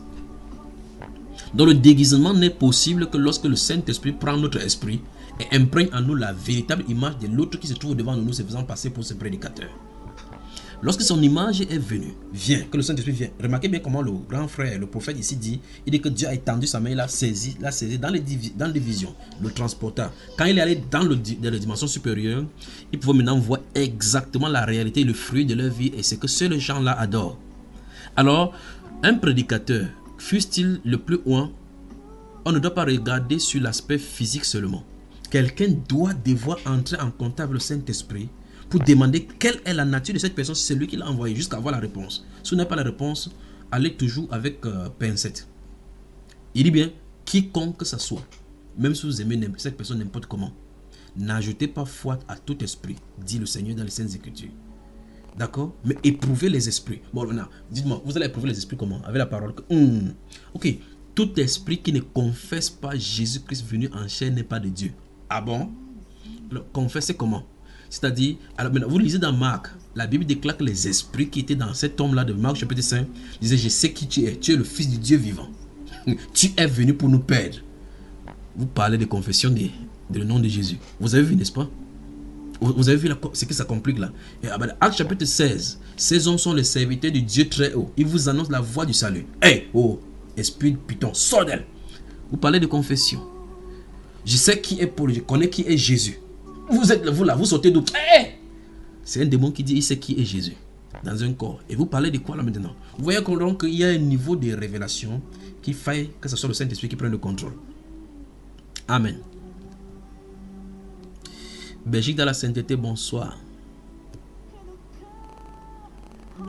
Bonsoir, frère Junior. Bonsoir. Vous n'êtes pas fâché de moi, non? Et même si vous êtes fâché, j'ai ma Bible devant moi. Vous avez votre Bible devant vous. Nous sommes en train de partager ce qui est dans la Bible. Pas vrai? Oublions tous les autres aspects et regardons dans la Bible. D'après ce que nous sommes en train de voir, Dieu veut dire clairement que toutes les actions secrètes des hommes, il les voit. Et il peut les révéler. Remarquez très attentivement une fois de plus la distance qu'il y a entre Suse, la capitale de PS, ou bien encore à Keba, ou près des fleuves, à Jérusalem. Dieu peut transporter quelqu'un d'un lieu à un autre à une distance de même de 100 000 km en quelques secondes. Il le place là-bas, tu vois les événements qui se déroulent. Vous voyez cela? Maintenant, quel est le but de Dieu de faire ceci? Dans le livre de 2 Chroniques au chapitre 16, le verset 9, la Bible déclare que les yeux de l'Éternel parcourent la terre. Donc, les yeux de l'Éternel parcourent la terre. Quand on dit les yeux de l'Éternel parcourent la terre, dans un endroit, ça se trouve dans la lumière, c'est-à-dire dans la lumière du jour. Dans un autre endroit, ça se trouve dans les ténèbres. Imaginez que quelqu'un rentre le soir à la maison, il est seul. Ferme sa porte. Entre, ferme la porte, baisse le volume, en train de voir le film pornographique. Dans l'obscurité. Il croit qu'il est seul. Non seulement, les yeux de Dieu le voient. Il est à la messe avec Satan. Dieu assiste à la messe. Dieu lui-même avec ses yeux-là supporte nos pourritures sur la terre. Je vais le dire en voyant toutes ces choses. Je ne sais pas comment ça part de cœur est. Alors dans cette personne-ci, devant les films pornographiques, en train de se distiller, nourrit son cerveau de films pornographiques, passe du temps à l'intérieur. Quand il sort le matin, il s'habille très bien. Remercie le Seigneur de l'avoir couvert toute la nuit. Pourtant, dans ces chambres-là, les esprits méchants pouvaient lui faire n'importe quoi avec ces seules images présentes dans sa chambre. Puisque la Bible le recommande, dans Philippiens chapitre 4, verset 8, que tout ce qui est pur, tout ce qui est vertueux, tout ce qui mérite la louange, tout ce qui mérite l'approbation soit l'objet de vos pensées. Lui dit donc, d'après ce qu'il comprend ces versets, il veut dire que la pornographie est pure. Ça mérite la louange. C'est-à-dire que si les anges viennent là-bas, ils vont voir la pornographie ensemble. C'est ce qu'il a de dire. Or, la Bible déclare, celui qui demeure sous l'abri du Très-Haut repose à l'homme de Tout-Puissant. La Bible déclare que sa bonté demeure à toujours pour ceux qui le craignent. Il a de dire justement qu'en suivant la pornographie, on craint Dieu. Vous voyez, tout ce que je viens de dire là, c'est pour dire, quand la Bible déclare dans 2 Chroniques chapitre 16, verset 9, que les yeux de l'Éternel parcourent la terre pour regarder tout ce dont le cœur est tout entier à lui. Quand le Seigneur va arriver sur le toit de celui-ci avec son regard, quel regard et quelle pensée le Seigneur a-t-il sur lui? N'en parlons pas dans les réseaux sociaux. Quand on a notre téléphone en train de manipuler, on est seul. Ce que nous sommes en train de voir, nous ne voudrons pas que les gens découvrent. Dieu te voit. Dieu te voit. Alors nous pouvons dire sans risque de nous tromper que Dieu voit une fourmi noire dans la nuit noire sur une pierre noire. Et même si vous mettez la peinture noire, il voit. Il voit toutes nos actions. C'est donc pour cela que dans le livre des Apocalypse chapitre 2 et dans le livre de Jérémie chapitre 3, j'espère que cette fois-ci, il ne va pas vite parce que je m'entends parler. Dans le livre de Jérémie chapitre 17 et Apocalypse chapitre 2, la Bible déclare qu'il rend à chacun selon ses œuvres. Il rendra chacun selon ses œuvres. Amen. Amen. Que Dieu nous vienne vraiment en aide. Alors, Dieu nous voit. Dieu voit toutes nos actions, comme Dieu voyait les actions de ceux-ci qui voyaient. Maintenant, une autre chose que vous devez savoir, c'est que d'après ce que nous venons de lire dans le livre d'Ézéchiel au chapitre 8, d'après ce que nous allons le lire dans le livre d'Ésaïe chapitre 6, d'après ce que nous avons lu dans le livre d'Apocalypse chapitre 13, d'après ce que nous avons lu dans le livre des Actes des Apôtres chapitre 10, parlant de Corneille, ces gens qui étaient physiques, qui vivaient, n'avaient pas de renseignements jusqu'à ce que Dieu entre en scène. Enfin, ils vivaient leur vie comme ils vivaient. Si le Saint-Esprit ne s'était pas présenté au prophète dans le livre d'Ézéchiel, Ésaïe chapitre 6, il ne se serait pas exclamé. Dans son habitude, dans son accoutance, il vivait dans le mensonge. Tout le monde vivait dans le mensonge, ça ne le dérangeait pas. Mais quand la révélation est venue, il a commencé à vouloir demander comment s'en sortir devant de telles situations. Jusqu'à ce que le Seigneur vienne pour sanctifier ses lèvres, afin qu'il soit maintenant capable d'aller restaurer ce peuple. Alors Dieu voyait les actions. Le point que je veux que vous sachiez, c'est que Dieu voit les actions sur toute la terre. Mais il dénonce les œuvres mauvaises, méchantes, introduites au milieu de son peuple de façon particulière. C'est pour cela qu'il s'intéresse en Israël, parce qu'Israël lui appartient. Alors il dénonce ses œuvres pour qu'Israël puisse changer. Lorsque Dieu prend le prophète Ézéchiel depuis Kébar pour transporter dans les visions de Jérusalem, à Jérusalem, il traverse les pays, pas vrai frère? Il traverse sur les pays. Si vous regardez la carte, il traverse sur les pays.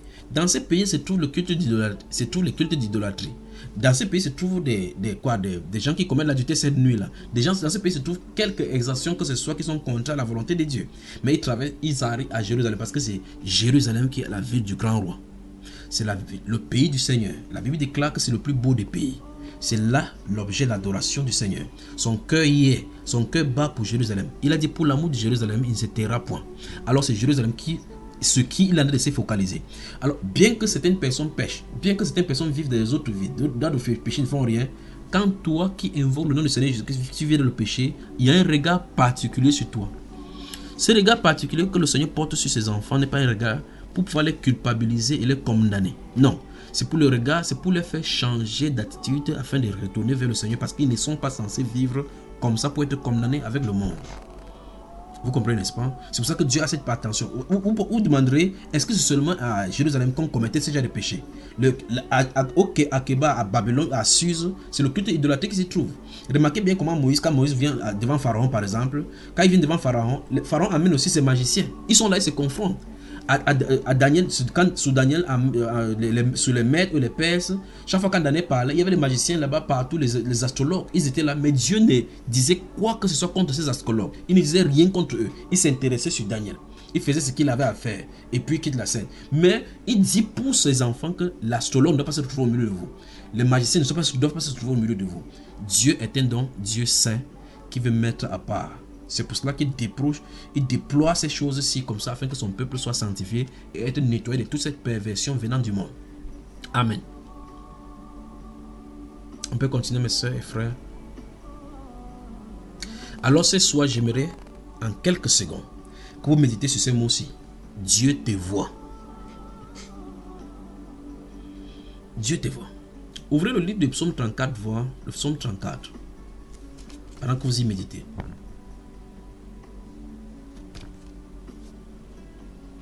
Belgique dans la sainteté, bonsoir.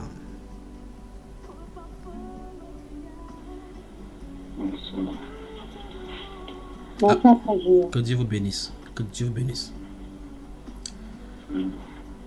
Dieu te voit. Je crois que la prochaine séance, nous allons y continuer en creusant davantage. Dans le livre des Psaumes 34, je ne sais pas si vous pouvez me lire le verset 16 seulement.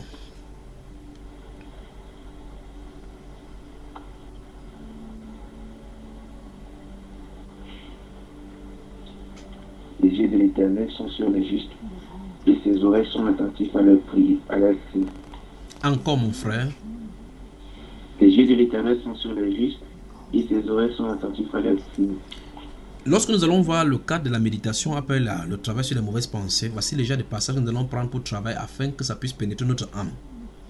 Dans ce livre des psaumes 34, le verset 16, la Bible déclare que les yeux de l'Éternel, c'est quand même terrible ces paroles-ci. Oui, je me sens vraiment bien là maintenant. La Bible déclare que les yeux de l'Éternel sont sur les justes et ses oreilles sont attentives à leurs cris. Qu'est-ce qui peut faire crier quelqu'un sur la terre, mes frères et mes sœurs? Quand vous êtes dépassé par des événements, vous avez une visitation soudaine de détresse qui vous envahissent. La réaction, c'est un cri d'alerte pour pouvoir appeler à la détresse, à l'aide. Vous voyez cela? C'est pour cela que dans ces psaumes également, il est dit: le malheur atteint souvent le juste, mais l'Éternel en délivre toujours. Lorsque le juste crie, l'Éternel entend et il le délivre de toutes ses détresses. Mais lorsque le Seigneur a les regards fixés sur le juste, qu'est-ce qu'il attend de ces justes-là? Que le juste le craigne. Pas vrai? Que nous le craignons. Donc, notre crainte du Seigneur doit être évidente. Et c'est quoi craindre le Seigneur, mes frères?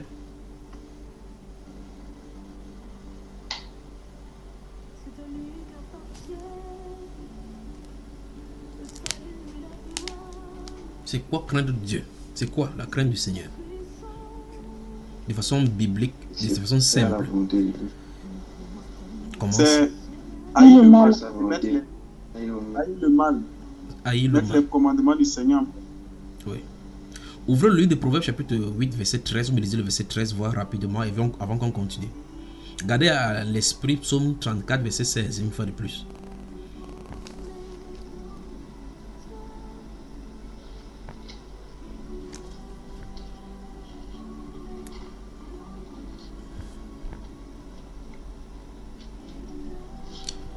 J'ai dit quel livre déjà?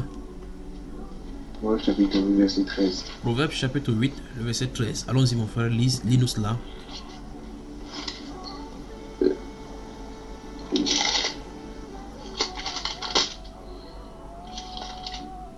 La crainte de l'Éternel, c'est la haine du mal. Encore.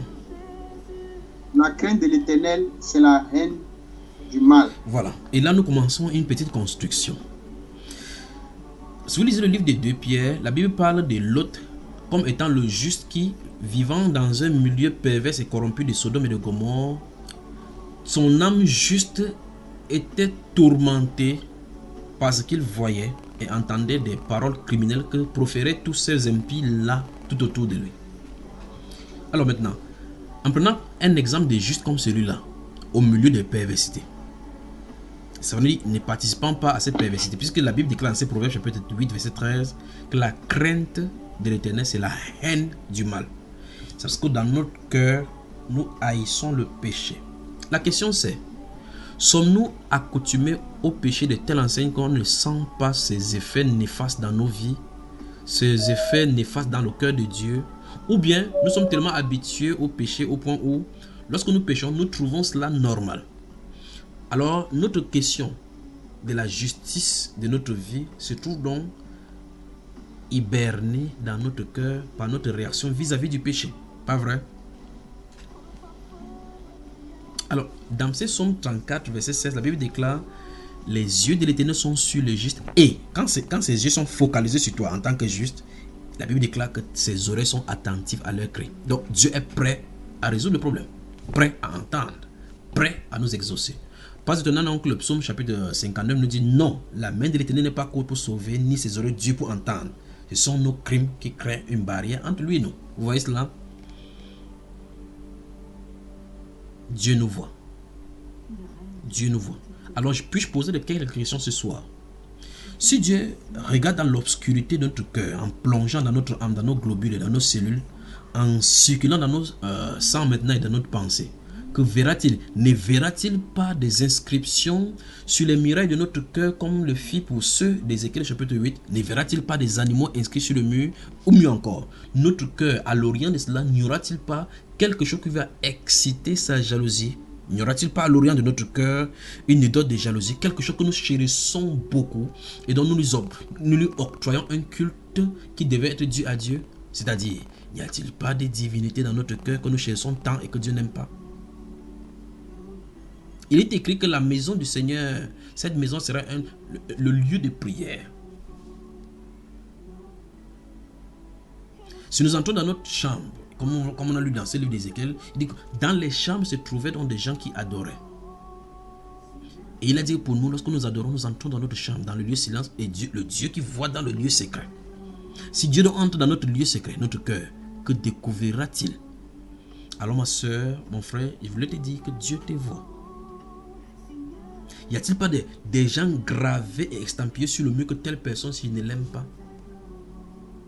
Y a-t-il pas dans le lieu secret d'adoration dans notre maison, à l'extrême orient de notre cœur, un style de vie que nous n'aimerions pas que les gens voient en plein jour?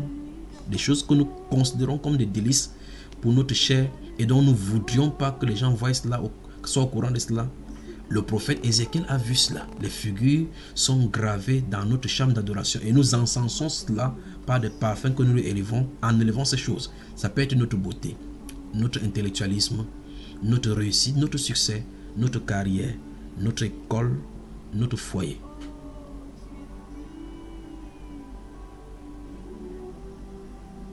Alors la question ce soir, si Dieu regarde dans le secret en venant par le prophète dans le cœur, que verra-t-il? Verra-t-il le culte exclusif à lui rendu tel que prôné dans les Saintes Écritures? Tu aimeras le Seigneur de tout ton cœur, de toute ta force, de toute ta pensée, de toute ton âme. Verra-t-il ça inscrit dans le temple à lui destiné pour la prière? Dans ce temple, si c'est fait exclusivement pour la prière, et la Bible déclare que Dieu a le regard fixé sur toi, le juste, ses oreilles promptes à écouter.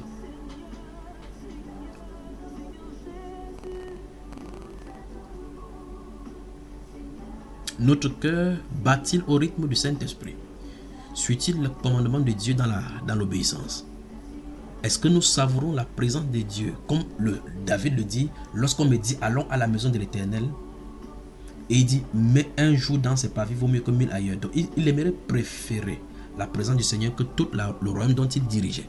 Est-ce que notre cœur exalte le Seigneur à l'immensité de sa grandeur selon la mesure qui lui est due? Ou mieux encore, ce ne sont-ils pas les plaintes qui se trouvent dans notre cœur, chaque fois des plaintes devant le Seigneur, des plaintes? Remarquez que ces femmes, la Bible déclare au verset 14 de Ézéchiel chapitre 8, que des femmes étaient assises là, elles pleuraient Tammuz. On va pour adorer même une divinité, elles pleurent pourquoi? Quel est le sujet dans le cœur pour pouvoir placer les requêtes à Tammuz, à Daouz, avec son nom sumérien, qui s'appelle fils de la résurrection ou bien jeunesse, qui était une divinité qui était là comme celui de la résurrection, le type de Jésus. Vous voyez cela? Et les gens sont allés pleurer devant Tammuz.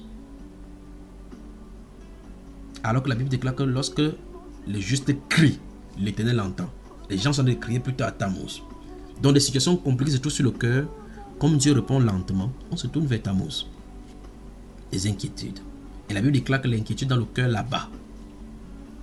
Si Dieu nous regarde ce soir, qu'est-ce qu'il va voir? Souvenez-vous, dans Matthieu chapitre 10, le verset 25 à 26, il est dit qu'il n'y a rien de caché qui ne sera révélé. Ces paroles de Dieu montrent, et comme nous voyons dans la Bible, qu'il est le Dieu qui révèle ce qui est caché dans les ténèbres. Il sonde les pensées, il va au loin et pénètre nos pensées. Dieu te voit. Le style de vie que tu mènes au devant des hommes, le style de vie que tu mènes en arrière-plan de la scène, Dieu te voit. Les blasphèmes, comme on a vu dans le cas d'Apocalypse chapitre 13, que celui-là blasphème le nom de Dieu.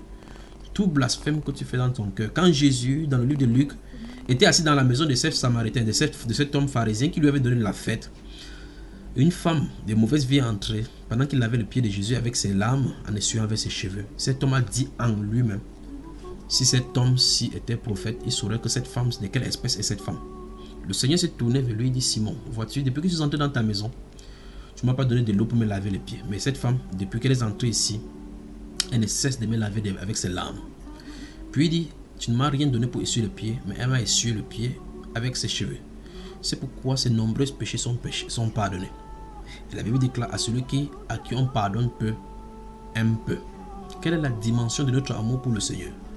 En regardant dans notre arrière-pensée, dans notre arrière-vie, notre vie précédente, pour nous voir effectivement sa main puissante pour nous délivrer du péché que nous menions comme habitude normale et que maintenant nous ne le faisons plus. Sommes-nous reconnaissants pour cela? Dieu te voit. Quel style de vie menons-nous? Dieu voyait Corneille à l'œuvre. Toutes ces actions qu'il faisait, il ne le faisait pas pour être vu des hommes. Il le faisait en petit secret. Il priait. Entrait dans sa chambre, priait. Dieu voyait. Et cet ange lui a dit, tes prières et tes aumônes. Il n'a pas dit ta prière de ce jour. Non. Parce que c'était son habitude. On dit qu'il était un homme juste. Qu'il était un homme qui craignait Dieu. Qu'il était un homme qui faisait beaucoup d'aumônes. Il priait. Il faisait ses actions. Pas pour être vu des hommes. Pas pour se vanter devant les hommes. Il ne le faisait pas au vu de tous. Mais les actions qu'il faisait étaient notées au ciel. Dieu voyait. Et lorsque les temps ont été accomplis pour lui, Dieu est descendu sur la terre par son ange pour lui dire, c'est le jour maintenant, c'est ton décret aujourd'hui, c'est terminé. La façon de faire va changer. Tu as l'approbation du ciel. Alors Dieu nous voit. Si Dieu regarde nos actions journalières, en regardant dans notre journal officiel au ciel, est-ce que les actions que nous avons faites page par page depuis que nous avons cru sont des actions à rendre, à avoir des visitations des anges pour entrer dans une autre dimension et commencer, ou bien c'est une répétition des feuilles qui doivent être prises et être jetées dans le sang de Jésus pour purifier toutes les iniquités qui sont mentionnées? Dieu nous voit. Dieu voit toute la haine, toute colère, toute animosité, toute envie, toute parole mauvaise, toute perversité, toute pensée mauvaise, abominable qui nous traverse. Dieu voit. La Bible déclare qu'il n'a pas besoin de regarder l'homme pour longtemps avant d'entrer en contestation avec lui. Paul, mon grand frère, dit dans le livre de Romains chapitre 2 verset 16 que c'est ce qui paraîtra selon son évangile, selon lequel Dieu jugera toutes les actions secrètes des hommes. Donc, quel que soit le secret que nous cachons des hommes, au milieu des hommes, Dieu voit. Et même s'il n'envoie pas un prophète, regardez, ce jour-là, il la manifestera, il mettra en lumière, comme il le dit, comme l'apôtre Pierre, Paul le dit encore dans le livre de 1 Corinthiens chapitre 4 verset 6, qui mettra ces choses-là, au verset 5, il mettra cela en lumière, toutes ces actions-là, et il produira à la lumière ces manifestations. Berger de la sainteté, bonsoir, vous voyez que le moment est clair de la partie. La journée était tellement grave, vous la voyez dormir, non? Dieu la voit. Dieu voit tout ce qu'elle traverse. Berger de la sainteté, bonsoir et à bientôt. Bonsoir. Bonsoir, mes bien-aimés. Bonsoir. Bonsoir, frère Junior. Bonsoir. Bonsoir. Dans la deuxième partie, nous allons continuer de plus profondément, d'accord? Bonsoir.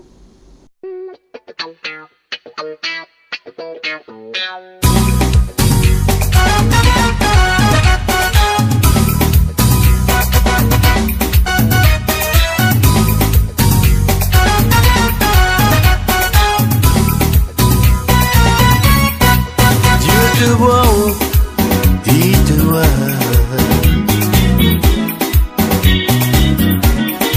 Dieu t'entend, oh, il t'entend.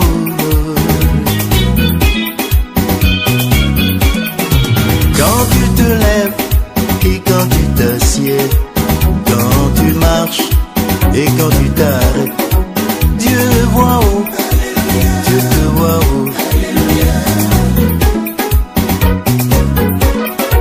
Tout ce que tu penses et tout ce que tu fais, ce que tu dis, où est-ce que tu vas, Dieu le sait, oh, il le sait, oh.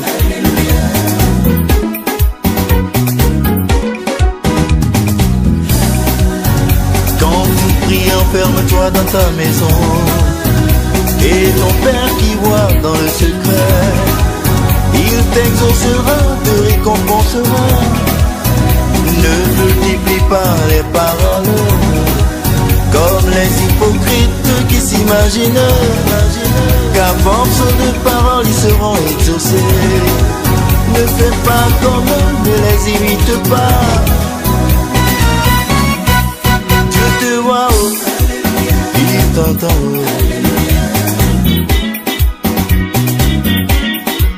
Dieu te voit, oh, il t'entend. Toi qui soutiens avec tous tes biens l'œuvre de Dieu, afin qu'elle aille mieux. C'est pas facile, c'est même très difficile. Ne décourage pas, ne baisse pas les bras. Dieu te voit, oh, oh, te voit.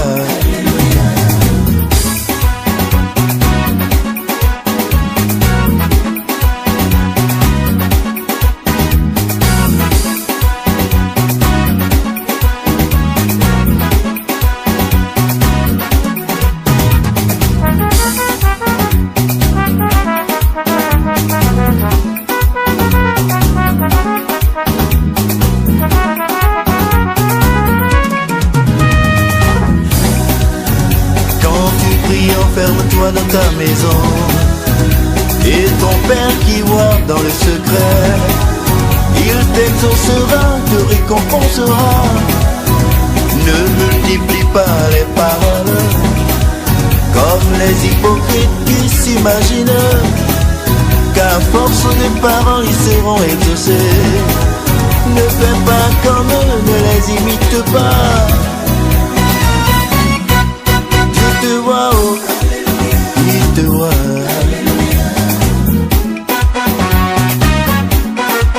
Quand tu donnes, ne le publie pas. Ce que la main droite te donne, la main gauche ne le sait pas. Dieu n'est pas injuste pour oublier ton travail, ni ton amour manifesté pour son nom. Dieu te connaît, il te connaît par ton nom. Ne t'agite point, ne t'inquiète point, ne te soucie pas, ne murmure point. Dieu sait tout, il voit tout, il entend tout, lui-même est partout. Quel que soit le temps que Dieu la prophétie, attends-la et n'abandonne pas. Certainement, il accomplira. Oh, il accomplira. Une fourmi noire dans une chambre noire, sur une pierre noire, Dieu la voit où? Dieu te voit où? Il te voit. Dieu te voit dès, il te voit que